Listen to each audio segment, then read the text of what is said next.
ये कोई भी ऑब्जेक्ट है, इस पर जो बॉयंसी लग रहा होगा ऊपर की तरफ, इसमें हम लोग देखे थे कि प्रेशर का जो वेरिएशन है अपवर्ड, अगर लिक्विड एक्सेलरेट कर रहा है तो प्रेशर के वेरिएशन में रो जी एच में जी इफेक्टिव आ जाता था, जी की जगह जी प्लस है, सूडो फोर्स नीचे की तरफ लग रहा है। तो अब प्रेशर ज़्यादा तेजी से वेरी कर रहा है नीचे जाने पर, पहले जी आ रहा था, अब जी प्लस ए आ रहा है। तो अब क्या है कि अब यहाँ का प्रेशर, यहाँ का प्रेशर या यहाँ का प्रेशर पहले जितना था उससे ज़्यादा हो चुका है। तो अब बॉयंसी में भी जहाँ जी का टर्म आता था उसकी जगह जी इफेक्टिव आ जाएगा। तो rho into g effective, rho we g effective, displace liquid का वेट लिखते थे तो रो वी जी होता था, अब उसकी जगह जी इफेक्टिव आ जाएगा, where g effective is g plus a. तो अगर अपवर्ड एक्सेलरेट कर रहा है तो डेफिनेटली जी इफेक्टिव ज़्यादा है, तो बॉइंट फोर्स पहले के कंपैरिजन में ज़्यादा लगेगा। Case 2, downward acceleration.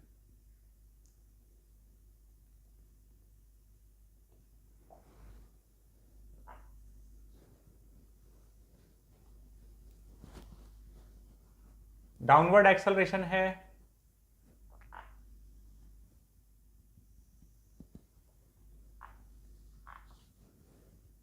फिर से वही चीज लिखेंगे हम लोग, बॉयंसी जो लग रहा है ऊपर, rho we into g effective. इस बार जी इफेक्टिव का वैल्यू हो जाएगा g minus a, and buoyancy is equals to rho we into g effective. और वही बात है कि अगर ए इक्वल टू जी हो गया, अगर ये फ्रीली फॉलिंग लिक्विड हो गया तो हर पॉइंट का प्रेशर सेम हो जाएगा, ये पूरा इक्वी प्रेशर वॉल्यूम हो जाएगा, है ना। तो लिक्विड के हर पॉइंट का प्रेशर सेम, तो अगर ऐसा हो गया तो फिर इस केस में बॉइंट फोर्स जीरो, क्योंकि जब हर जगह का प्रेशर सेम हो जाएगा तो चारों तरफ से लगने वाले फोर्सेस का रिजल्टेंट जीरो हो जाएगा। थर्ड केस इसमें थोड़ा डिफरेंट है।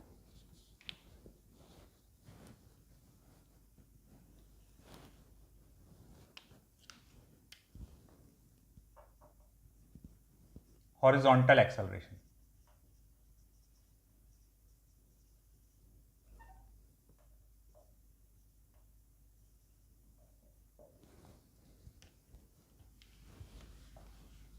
हॉरिजॉन्टल एक्सेलरेशन देंगे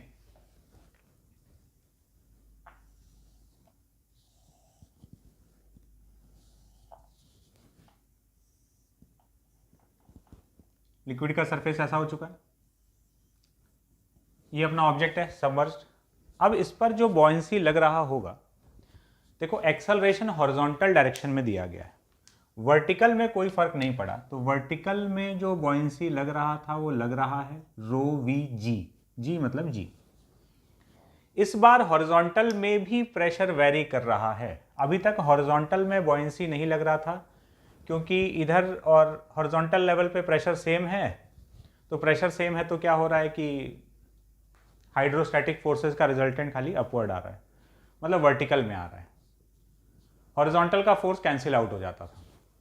इस बार हॉरिजॉन्टल में भी प्रेशर वेरी कर रहा है, तो अब इस बार हॉरिजॉन्टल में भी बॉयंसी आएगा। किधर आएगा? तो देखो वर्टिकल में किधर आता है, ऊपर का प्रेशर ज़्यादा है कि नीचे का? नीचे का प्रेशर ज़्यादा है तो ऊपर धकेल रहा है। इसमें राइट का प्रेशर ज़्यादा है कि लेफ्ट का? लेफ्ट का प्रेशर ज़्यादा है तो इधर धकेलेगा। तो एक हॉरिजॉन्टल में भी बॉयंसी आ गया, और बिल्कुल इसी हिसाब से जैसे रो वी जी है वैसे रो वी ए है। जैसे एम जी नीचे लग रहा है तो बॉयंसी ऊपर, सूडो फोर्स ऐसे लग रहा है एम ए तो बॉयंसी इधर। तो हॉरिजॉन्टली एक्सेलरेटेड लिक्विड में हॉरिजॉन्टल में भी एक बॉयंसी आ जाएगा रो वी ए के बराबर।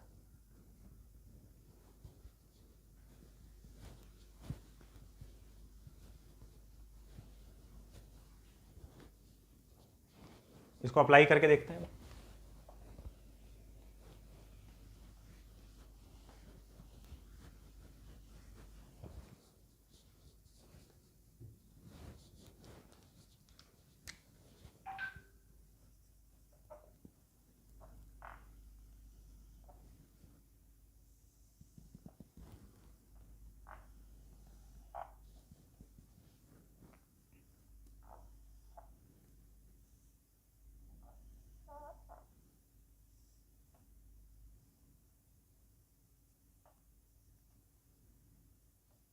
एक ब्लॉक फ्लोट कर रहा है,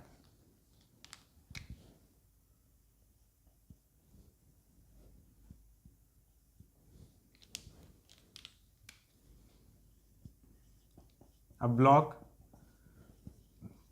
is floating in a liquid with submerged length x. If the whole system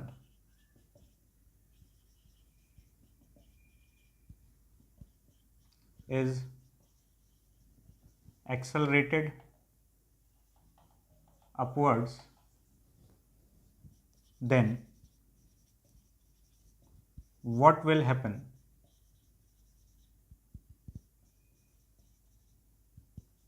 to the submerged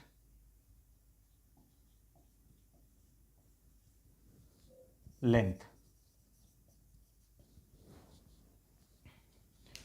एक कंटेनर में लिक्विड में एक ब्लॉक फ्लोट कर रहा है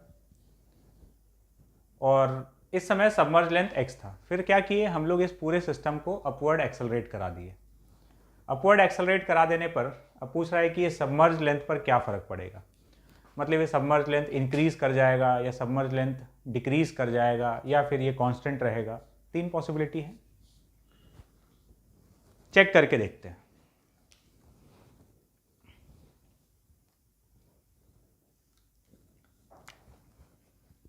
जो भी वैल्यू चाहिए हम लोग अज्यूम करते जाते हैं। तो क्वेश्चन में खाली इतना ही दिया हुआ है, तो मान लेते हैं कि लिक्विड का डेंसिटी सिग्मा, ब्लॉक का डेंसिटी रो, ब्लॉक का लेंथ एल और क्रॉस सेक्शन एरिया ए, ये सब हम लोग अज्यूम कर लिए। तो अभी जब ये ब्लॉक फ्लोट कर रहा है तो वेट इक्वल्स टू बॉयंसी है, तो वेट हो जाएगा रो इंटू ए इंटू एल इंटू जी और बॉयंसी हो जाएगा सिग्मा इंटू ए इंटू एक्स इंटू जी। तो rho into l is equals to sigma into x, ये हो गया। इसके बाद अब क्या है कि पूरा सिस्टम वर्टिकली एक्सेलरेट कर दिया गया, वर्टिकली अपवर्ड।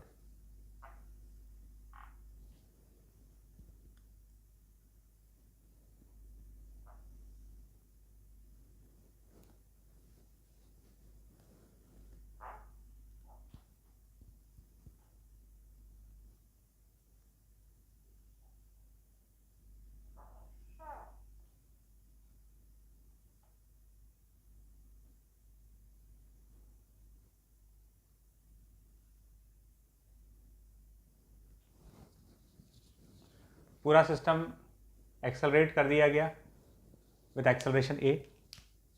मान लेते हैं कि इस बार सबमर्ज लेंथ जो है वो एक्स डैश हो चुका है और देखते हैं एक्स डैश का वैल्यू क्या आ रहा है। तो इसका एफबीडी बनाते हैं।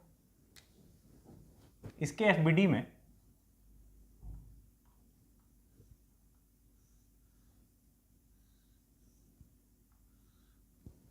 क्या क्या फोर्सेस लग रहा होगा, हम विद रेस्पेक्ट टू कंटेनर बना रहे हैं ना।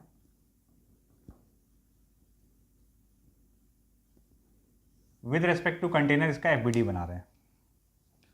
तो एक तो इस पर नीचे लग रहा है mg, दूसरा इसका सूडो फोर्स ma और ऊपर की तरफ बॉयंसी। कंटेनर के फ्रेम में गए तो अब पूरा सिस्टम रुक गया, एक्सेलरेशन 0 हो गया और सूडो फोर्स आ गया। ग्राउंड फ्रेम में बनाते तो सूडो फोर्स नहीं होता तो एक्सेलरेशन दिखा देते, वैसे भी कर सकते थे। तो b minus M g minus M a equal to 0। तो b is equals to m into g plus a. अच्छा, बॉयंसी हम लोग लिखेंगे तो डिस्प्लेस्ड लिक्विड का वेट, अब g इफेक्टिव आ जाएगा, एक्सेलरेटिंग फ्लूइड है। तो डिस्प्लेस्ड लिक्विड का वेट, तो रो नहीं, लिक्विड का डेंसिटी सिग्मा है, इसका डेंसिटी सिग्मा, इसका डेंसिटी रो। तो यहाँ से जो लिक्विड डिस्प्लेस्ड है कितना है, सिग्मा इंटू ए इंटू एक्स डैश इंटू जी। तो जी की जगह जी इफेक्टिव आ जाएगा, G plus A, and mass of the block is rho into A into L और यहाँ पर है जी प्लस ए। तो अब हुआ क्या है कि ये g प्लस ए तो उड़ गया, a कैंसिल, x डैश का वैल्यू आया रो एल बाई सिग्मा, और यहां से x का वैल्यू आया था rho L by sigma, that means x equal to x dash. तो अपवर्ड एक्सेलरेट कराने से सबमर्ज लेंथ पर कोई भी फर्क नहीं पड़ा है, जितना पहले था उतना ही है। तो ये रिजल्ट भी याद रखने का है, कई बार क्वेश्चन में डायरेक्टली पूछ सकता है। तो एक्सेलरेट करने से कोई फर्क नहीं पड़ा, क्यों नहीं पड़ा समझो। यहां पर वेट इक्वल्स टू बॉयंसी किए थे जब ऐसे फ्लोट कर रहा था, तो क्या है कि जी तो कैंसिल हो गया था ना। अब जब एक्सेलरेटिंग फ्लूइड में किए ना, तो बॉयंसी में भी जी की जगह जी इफेक्टिव आ गया, जी प्लस ए, और वेट में भी जी की जगह जी इफेक्टिव आ गया। वेट में जी इफेक्टिव आने का मतलब ये है कि सूडो फोर्स भी तो इसके साथ मिल गया ना। वेट तो mg था, बट सूडो फोर्स मिलकर वो इफेक्टिवली जी प्लस ए बन गया, और बॉयंसी में भी जी प्लस ए, तो ये वाला फैक्टर, जी इफेक्टिव वाला फैक्टर कैंसिल हो गया, और सबमर्ज लेंथ उतना ही है, इसको कोई भी फर्क नहीं पड़ा है।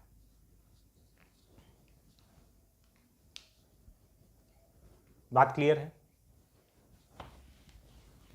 एक और क्वेश्चन सॉल्व करते हैं।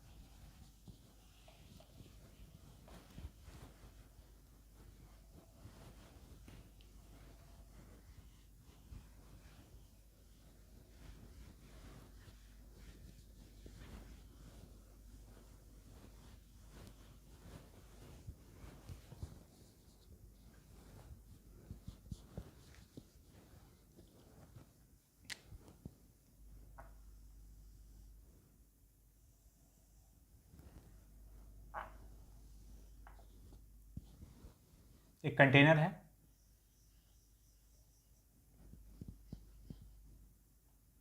ये बॉल इसमें यहाँ रस्सी से बांधा हुआ है,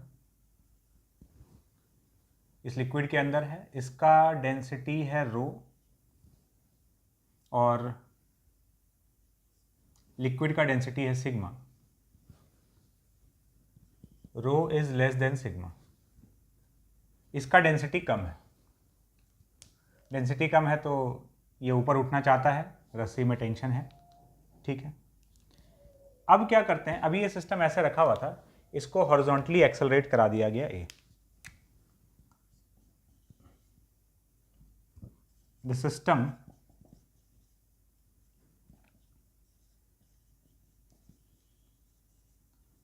is accelerated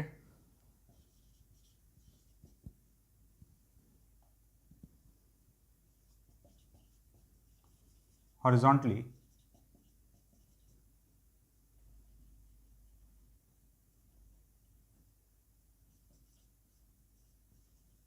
towards right with acceleration a. Find angle made by the string with vertical in steady state.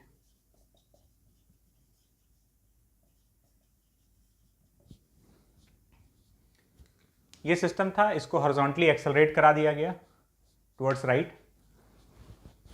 तो स्टेडी स्टेट में जब ये वाला जो फ्लोटिंग ब्लॉक है, मतलब ये रस्सी से बंधा हुआ जो बॉल है, ये बॉल किसी एक जगह जाकर, इधर या इधर कहीं पर भी वर्टिकल से किसी एक जगह पर जाकर रुकेगा, तो वो कितना एंगल वर्टिकल से बना रहा होगा।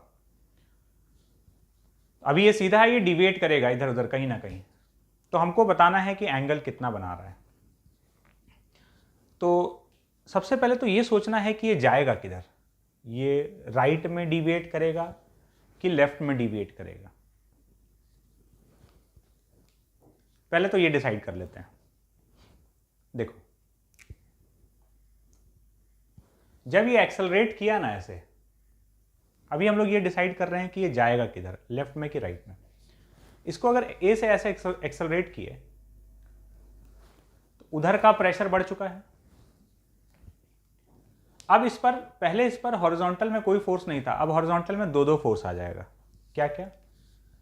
एक तो इधर का प्रेशर बढ़ चुका है, इधर कम है, तो एक तो इस तरह से बॉयंसी आएगा, और दूसरा पीछे की तरफ सूडो फोर्स आएगा। उधर सूडो फोर्स आ गया, इधर बॉयंसी आ गया। अब इन दोनों में से जो भी डोमिनेट करेगा वो अपनी तरफ बॉल को लेके चला जाएगा, और अगर दोनों बराबर हुआ तो वहीं का वहीं रहेगा। तो पहले तो ये डिसाइड कर लेते हैं कि जाना किधर है इसको। देखो बॉयंसी कितना होगा, तो सिग्मा वी जी नहीं, सिग्मा वी ए हॉरिजॉन्टल वाला बॉयंसी, और एम ए, तो इसका मास कितना है, डेंसिटी इंटू वॉल्यूम इंटू ए। तो ये pseudo force rho we a और buoyant force sigma we a, तो ज़्यादा कौन सा है रो और सिग्मा में? सिग्मा ज़्यादा है और रो कम है। इसका मतलब बॉइंट फोर्स जो है वो भारी पड़ गया है, बॉल इधर जाएगा, इस तरीके से इंक्लाइंड होने वाला है। तो इंक्लिनेशन तो समझ में आ गया कि कैसा होगा। अब एंगल कैलकुलेट करते हैं, और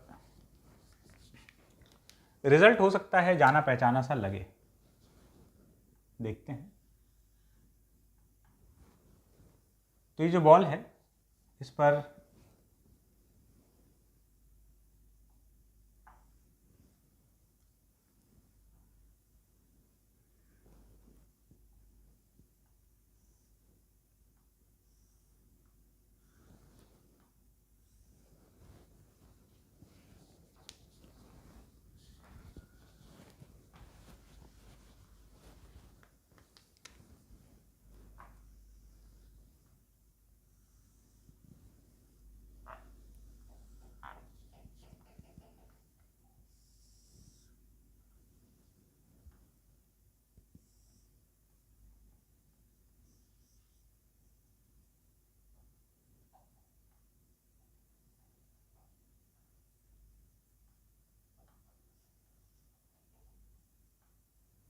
ये यहां से थीटा एंगल पे चला गया।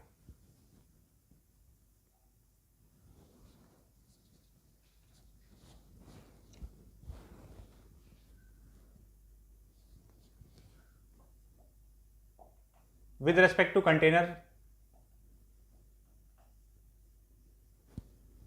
हम इसका एफबीडी बना रहे हैं।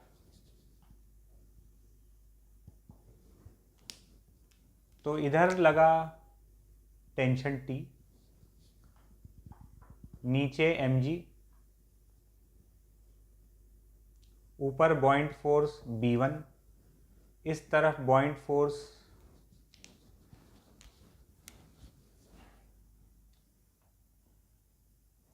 लिक्विड का शेप ऐसा रहेगा, इस तरफ बॉइंट फोर्स B2, और इधर सूडो फोर्स हो गया Ma।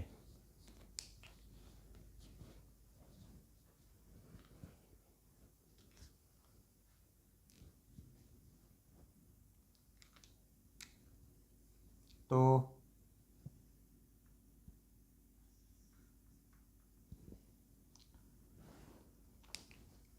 B2 और Ma में B2 ज़्यादा रहेगा, तो इधर B2 माइनस Ma। B1 और Mg में B1 का वैल्यू डोमिनेट करेगा। वही कारण वही है कि लिक्विड का डेंसिटी ज़्यादा है तो ये ऊपर भागना चाह रहा है, बॉयंसी ज़्यादा है,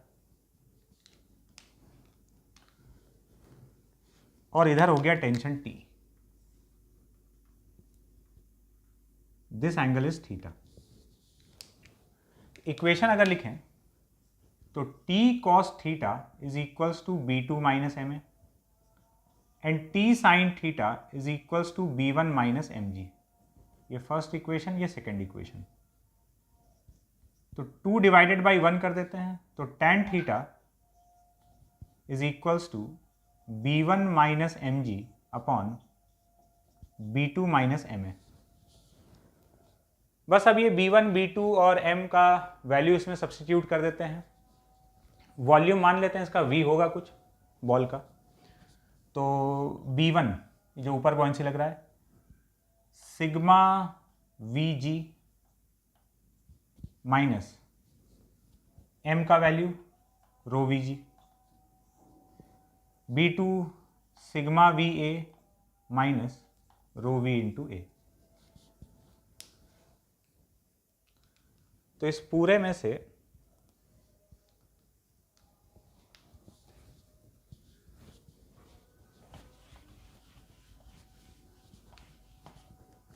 tan थीटा का वैल्यू देखो, tan थीटा इक्वल्स टू, ऊपर से Vg कॉमन आ गया, sigma minus rho into Vg,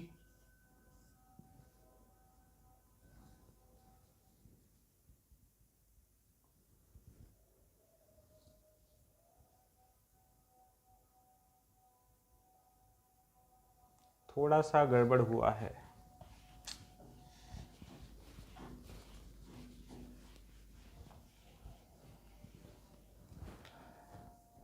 equation हम लोग यहां गलत लिख देते, फिर से लिखते हैं। टी कॉस थीटा ये इस तरफ आएगा और टी साइन थीटा इस तरफ आएगा। तो T cos theta is equals to B1 minus M G and T sine theta is equals to B2 minus M A. ये फर्स्ट, ये सेकेंड, तो 2 डिवाइडेड बाई 1 कर दें तो ये आ जाएगा tan theta equals to B2 minus M A upon B1 minus M G. So tan theta equals to B2 का वैल्यू, B2 ये वाला हो गया, sigma we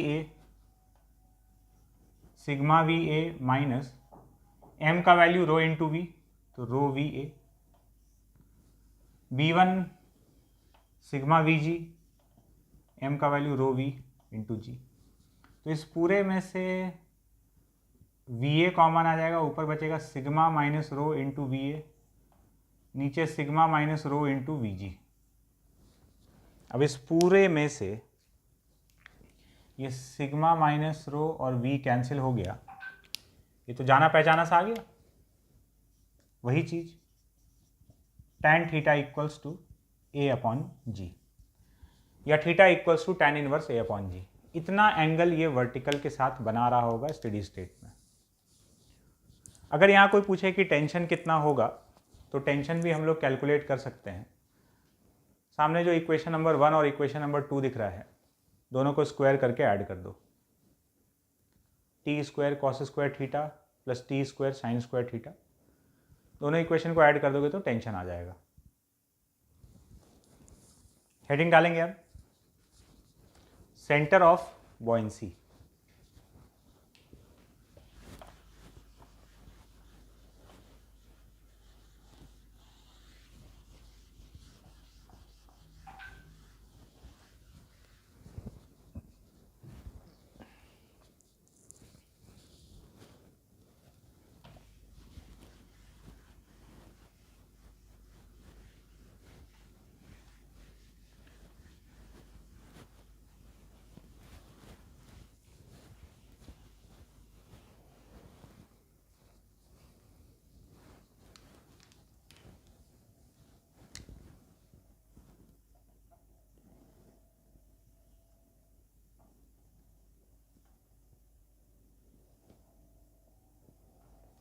centre of buoyancy, centre of buoyancy क्या चीज है? बॉइंट फोर्स का पॉइंट ऑफ एप्लीकेशन। जैसे सेंटर ऑफ मास क्या है, तो सेंटर ऑफ मास पर हम लोग पूरा का पूरा ग्रेविटेशनल फोर्स कॉन्सेंट्रेटेड मान लेते हैं। तो बॉइंट फोर्स अगर किसी एक पॉइंट पर हमको अप्लाई करना हो, पूरे बॉडी पर लग रहा है, वर्टिकली अपवर्ड लग रहा है, ठीक बात है, बट अगर किसी एक पॉइंट पर लगाना हो, क्यों एक पॉइंट पर लगाने का जरूरत पड़ेगा? For the calculation of torque. तो हमको किसी एक पॉइंट पर बॉइंट फोर्स अप्लाई करना पड़ेगा ताकि हम उसका टॉर्क कन्वीनियंटली कैलकुलेट कर पाएँ। तो वो जो पॉइंट है, that point is called point of centre of buoyancy.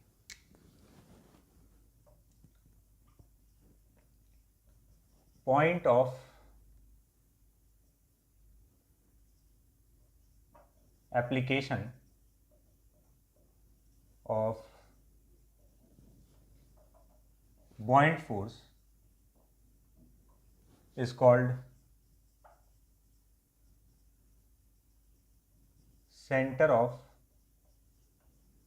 buoyancy. कहाँ होता है ये?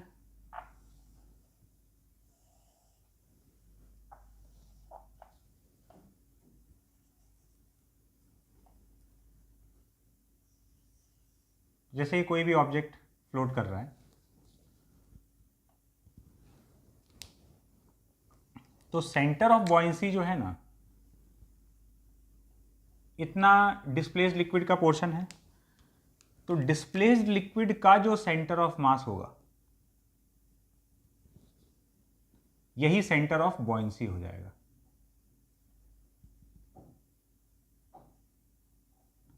यहीं पर हम पूरा का पूरा बॉयंट फोर्स लगा सकते हैं.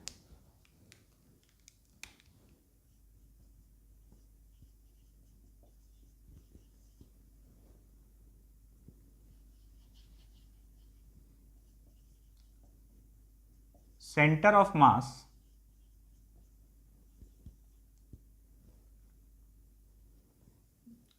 Centre of buoyancy lies at the center of mass of the displaced liquid. Displaced liquid का जो सेंटर ऑफ मास है वही सेंटर ऑफ बॉयंसी है. तो उस एक पॉइंट पर हम पूरा का पूरा बॉइंट फोर्स लगा सकते हैं for the calculation of torque. इसको अप्लाई करके देखते हैं.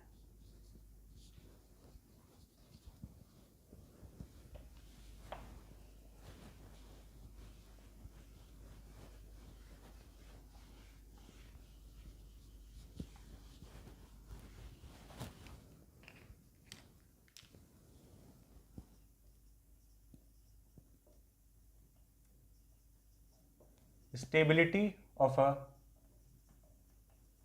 Floating block. इसमें अब सेंटर ऑफ बॉयंसी का कंसेप्ट बड़ा इंपॉर्टेंट